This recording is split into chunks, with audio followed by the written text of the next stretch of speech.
I remember thinking to myself, I worked hard for this. I wanted this. And looking around at the life that I had built and then thinking to myself, this just doesn't feel right. But nothing was particularly wrong.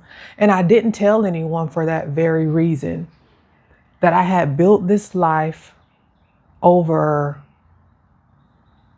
a decade of building. And when I arrived, it wasn't what I wanted.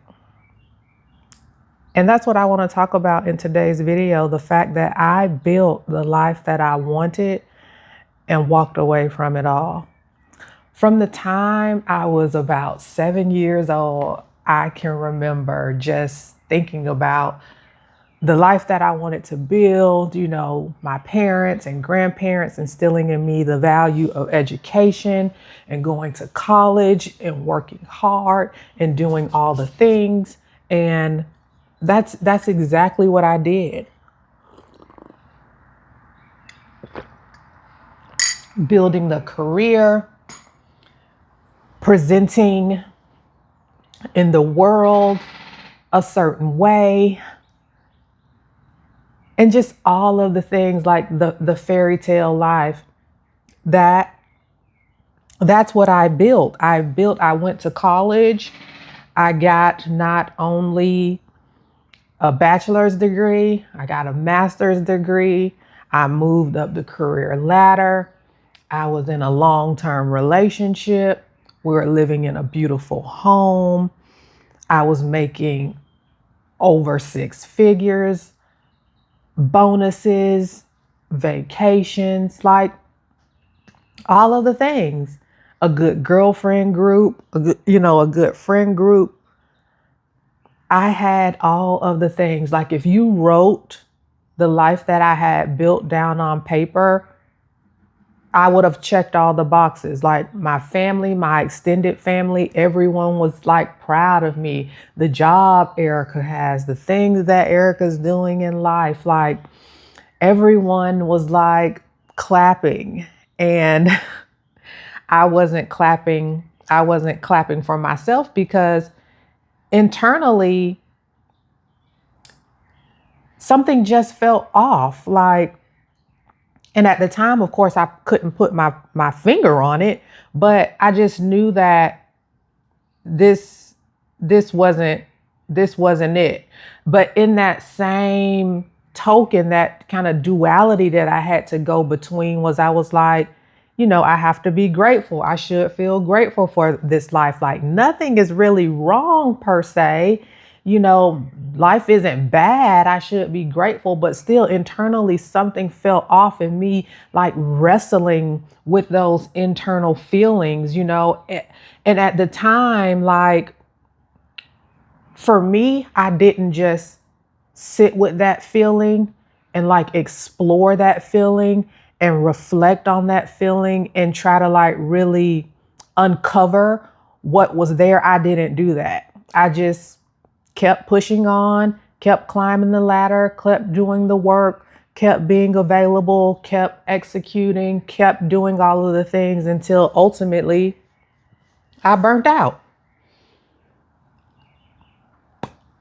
I just didn't listen to that internal voice until I hit the wall and literally burnt out. And for me, burnout, if you've been listening to me as I'm having this 100 days of conversations, you've heard me say it before, but I was burnt to a crisp. I was 60 pounds overweight, taking 2 types of anxiety medication just to go to work. I was in a very high stress, high demand environment in corporate healthcare leadership.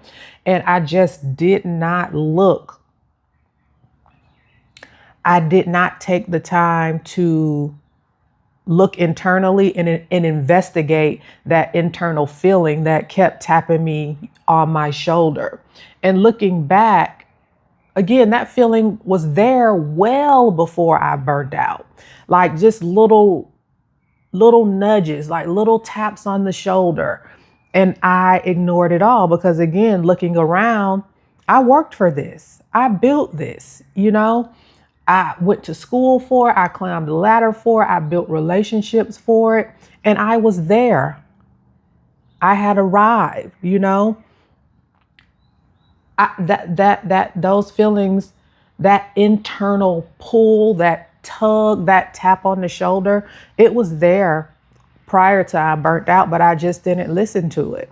And I talk about this in my debut book, Release and Renew, where I chronicle my entire burnout journey from my upbringing to how I navigated the burnout, the thoughts that I was having, how I got out of the burnout. And the book kind of ends like at the beginning of me redesigning my life. And I wrote the book to help other women, maybe a woman like you, see herself in this story and may be able to help guide her out of it. But the feeling, that internal tug, that tap on the shoulder was there, and I just didn't listen. And I'm having these type of conversations so other women who, when you feel that internal tug, when you hear that whisper, it means pay attention. Something is trying to get your attention. And the more you ignore it, from my experience, the more you're setting yourself up for failure sooner or later. And a hard lesson that you have to learn. I mean, we all have to go through life and learn the lesson. I'm just in a season now where I'm going to learn the lesson the first time. I don't want to, if at all costs, I don't want to learn any more hard lessons.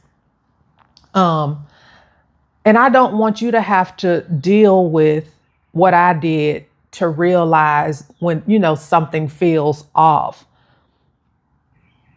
Because for me, like, again, I didn't listen until I literally had to blow my life up. I left that role. I left that 6-figure role. I took a nearly 1-year sabbatical. I ended up leaving that long-term relationship. Like, I basically blew my life up, and I'm rebuilding from scratch. I'm 4 years into rebuilding and redesigning the life that I truly desire, the life that feels aligned with me, listening to that internal voice that I should have listened to years ago versus listening to what society told me I should do, what family told me I should do, what culture told me I should do. So today, I invite you to start listening to your internal voice, to start listening to that whisper when something tells you that something's off, to start listening when you tap yourself on the shoulder internally. Because again, I spent so many years building what on paper was this beautiful life, but internally it was off. It wasn't mine. I ended up burning out. And now my life just looks completely different. Like, I look different physically. My life looks different physically. My days feel different. I am in a place of alignment. I'm always seeking alignment. And in life, things will ebb, things will flow, things will shift, things will pivot. But it's being sensitive. For me, it's being sensitive to my internal voice, to God's internal voice in me, to my intuition, and being able to be aware of those things more quickly and continue to flow, continue to move, continue to pivot. And that's what my days feel like. They don't feel like constant heaviness and drain. They feel lighter, even with the work that I'm doing. And I'm not doing less. I'm still navigating a traditional 9-to-5 while building a business, working with clients one-on-one.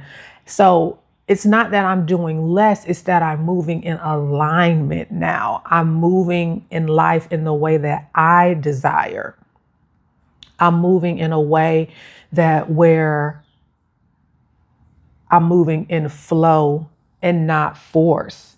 And that's what matters. That's what I ultimately had to realize what matters. Because again, I had this list: degree, check; corporate six-figure career, check; bonuses, check; long-term relationship, check; beautiful home with your partner, check. Like all of the checks, all the things were checked.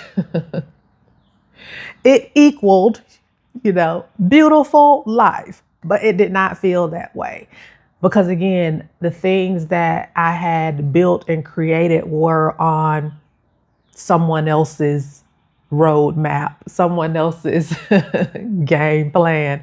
It wasn't mine. It wasn't the things that I actually desire. And not to say that, I don't desire all of the things that are on that list. It was in the way that they were, the environments that they were, the people that I was in relationship with.